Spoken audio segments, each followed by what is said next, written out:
تر ټولو نه مخکې السلام علیکم ورحمة الله وبرکاته. د افغانستان اسلامي امارت رهبرۍ او علماو او شیوخو د پوهنتونونو استادانو او د مجلس ټولو ګډونوالو ته السلام علیکم ورحمة الله وبرکاته. وخت مو ډېر نه نیسم، یو دوه لنډې خبرې کوم. اول خو جناب شیخ صاحب لیلا محمد ندیم حفظه الله ته مبارکي وایم. حافظ ابن ابي دنیا رحمه الله یو کتاب جوړ کړی الاشراف فی معرفة الاشراف. هلته یو حدیث راوړي د سلفو زمانه کې مبارکي وه، د دې دعا به درته وکړو چې الله پاک دې توفیق درکړي. علامه ابن القیم په خپل کتاب احکام اهل ذمه کې په مسأله بحث کړی دی. دویمه خبر، شیخ صاحب عبدالباقي حقاني صاحب سره ما مجلس نه ده کړی. دا به تقریبا د ټول افغانستان ملت ته دا خبر وکړم. شیخ صاحب عبدالحکیم حقاني صاحب یو کتاب جوړ کړی السیاست والاداره. علماو که دغه کتاب مونږ آینده کې په نصاب کې داخل نه کړو، ورځ د قیامت به الله مونږ نه پوښتنه کوي. مونږ باید خوابدي نه سو. مونږ افغانان ښه صفات هم لرو خو بد صفات هم لرو. متعصب ډېر دي، د تعصب ماده هم په مونږ کې شته. دا کتاب که د دیوبند علماو جوړ کړی وی، دا کتاب که د پاکستان علماو جوړ کړی وی، دا کتاب که د جامع الازهر علماو جوړ کړی وی، دا کتاب که د جامع اسلامي علماو جوړ کړی وی، نن به کتاب مونږ ډېر ښه یادول. یعنې ما د شیخ صاحب سره مجلس یو وارې صرف دغسې مجلس کې ورسره ناست یم، نور مې نه دي زه. زه الحمدلله په ټولو علومو مروجو باندې مطالعه لرم، غټه کتابخانه لرم. خو په موضوع باندې په دنیا کې انشاءالله د دغه کتاب غوندې نشته. کاشکې داسې نه وی راغلی چې زه د هغه حدیث مصداق ونه ګرځېږم چې زه د ده ماته کوم. دی اوس وزیر هم نه ده، د وزارت په دوران کې زه وزارت هم نه یم راغلی. اوس دی معذور وزیر ده. خو د ده کوم کتاب السیاست والاداره دومره ښه کتاب ده، دومره علمي کتاب ده. باید دا کتاب اول مونږ پوهنتون ته راوړو، مدرسې ته راوړو. بس دغه خدمت چې ده کړی نو هغه د وزارت په دوران کې د سوی الله یو ته قبول کړي. نور یې ډېر کتابونه جوړ کړي دي، نو هغه کتابونه به په نورو ژبو باندې، ما سره دا کتاب په عربي باندې ده، نو الله دې ورته قبول کړي. ویښتونه یې کتاب یې جوړ کړی، ویښتونه یې خدمت یې کړی ده. نور هسې زمونږ دا عادت وي چې کله د چا یو کمال ووینو نو هغه منفیاتو پسې ډېر ګرځي. په دغه کتاب هر څوک چې د شیخ صاحب په اړه معلومات لري، دا کتاب شیخ صاحب نه پوښتنه کوم، شیخ صاحب محترمه دا کتاب نور ژبو ته باید واړول شي چې نن د دنیا خلک یې مونږ ویني چې د امارت. زه د ترکیې نه یو عالم راغی، ما سره یې مجلس وکړو، بیا ما ته ویلي چې د امارت په اړه څه کتابونه راکړه. ما دا کتاب ورکړ. کله چې ډېر ته راغی ما ته ویلي وي هلته د ترکیې علماو ویلي چې په امارت کې هم داسې علما شته ده، افغانان هم دومره مهارت و دومره علم لري. نو بیا ما ته ویلي چې ما ته څلور کتابونه راکړه. بیا مې د شیخ صاحب عبدالحکیم چې تاسو قضات ته دغه کتاب یو دوه کتابونه ما سره وهغه مې بیا ورکړل. نو الحمدلله خدمت یې ضرور کړی دی، ځکه چې چا سره دومره علمیت وي خدمت کوي. د ما یوه لنډه خبره مقصد ده. علامه طنطاوي رحمه الله چې دا په مصر کې یو لوی عالم تېر سوی، یو کتاب یې جوړ کړی. د کتاب کې لیکي الله خو موږ سره وعده کړې، موږ مسلمانانو سره، چې تاسې عمل صالح وکړئ، تاسې ته په دنیا کې زه خلافت و بادشاهي درکوم. ولې نن الله موږ ته خلافت و بادشاهي نه راکړي؟ یوازینۍ په دنیا کې امارت اسلامي ده چې دغه مسلمانې ډلې ته الله په افغانستان بادشاهي ورکړه. ولې زموږ اخوان المسلمین نن مظلومان بادشاهي نشي کولی، ټول زندانونو کې دي؟ ولې نور په اسلامي نړۍ کې په پاکستان کې علما دومره ډېر دي، هلته حکمراني و بادشاهي نشي کولی؟ ولې په سعودي کې علما محکوم دي؟ سلمان عوده رحمه الله غوندې لوی عالم نن د اعدام شپې ورځې. علت یې څه شی ده؟ علامه طنطاوي جواب کوي، وایي دوه علتونه دي چې موږ بادشاهي نشو کولی. د بادشاهي دا دوه علتونه دي چې الله خو موږ سره وعده کړې وه. وعد الله الذین آمنوا، الله د هغو کسانو سره وعده کړې چې عملونه صالح کوي چې دوی ته به موږ خلافت ورکوو. دوه شیه په موږ کې کم دي، یو علمیت، بل اتحاد.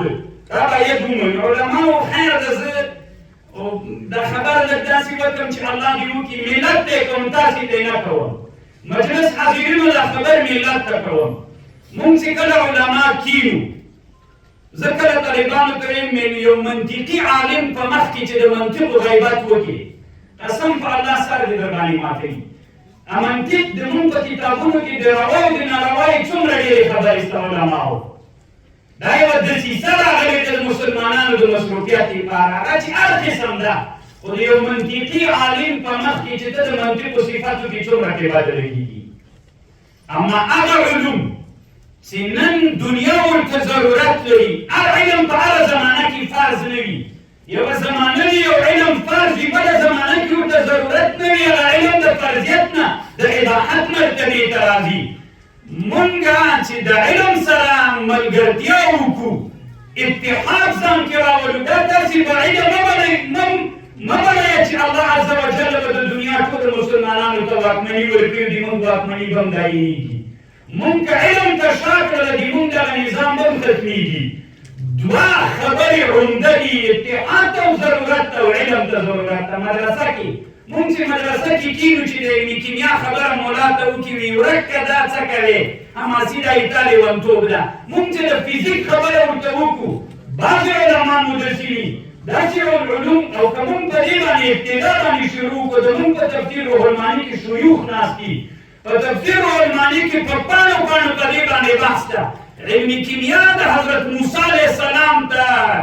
د وحي په واسطه اولنی علم ده نن ولې نه موږ دا میدان بل چا وړی ده کله مو چې په مدارسو کې د علماو د دغو علومو سره نه ممارست وي نه ملګرتیا وي هغه علوم چې نننۍ دنیا ورته ضرورت لري نو عالم د دغو دنیوي علومو سره ملګرتیا ونه کړي نو داسې په ښه سترګه هم نه ورته ګوري مثلا ډاکټر په میکروبونو په دې شیانو ډاکټر ډېر ښه پوهېږي خو کله چې ته ډاکټر سره کښېنې تا ته ووایي لاسونه ومینځه سړي باندې بده لګېږي خو دا خو هغه دغه میکروب معلوم ده علم الیقین حق الیقین خو دته ده نو ما ته علم نشته ده ځکه ما پسې خلک زه ډاکټر پسې ملنډې وهم خو کله چې زه د کیمیا او د فیزیک او د بیولوژیو د هغه علومو سره ممارست او ملګرتیا وکړم د ما په زړه کې قدر پیدا کېږي نو چې قدر پیدا سو وحدت هم کار جوړېږي دغسې بالمثل په پوهنتون کې شته ده د پوهنتون بعضې یادوم یعنې که اکثرا چې سړی به نه خوابدي باید دې ته کار وکړو پوهنتون کې استاد داسې فکر کوي چې ملا او شیخ څه معنا باید د اوداسو د مانځه خبرې زده کیمیا کې د ملا څه کار ده په فیزیک کې د ملا څه کار ده په علم د آثارو کې د ملا څه کار ده ما یوه خبره علما هغه علمي خبره کړې وه ما ویلي وو چې عینک په قرآن کې شته دا ما یو علمي بحث کړی وو چونکې د ملا د خولې نه دا خبر راوتلې وه که دا د پوهنتون د عالم د علم د آثارو د عالم نه دا خبر راوتلې وه استقبال به یې سوی وو د ما هغه خبر څومره علمي خبر وه چونکې مونږ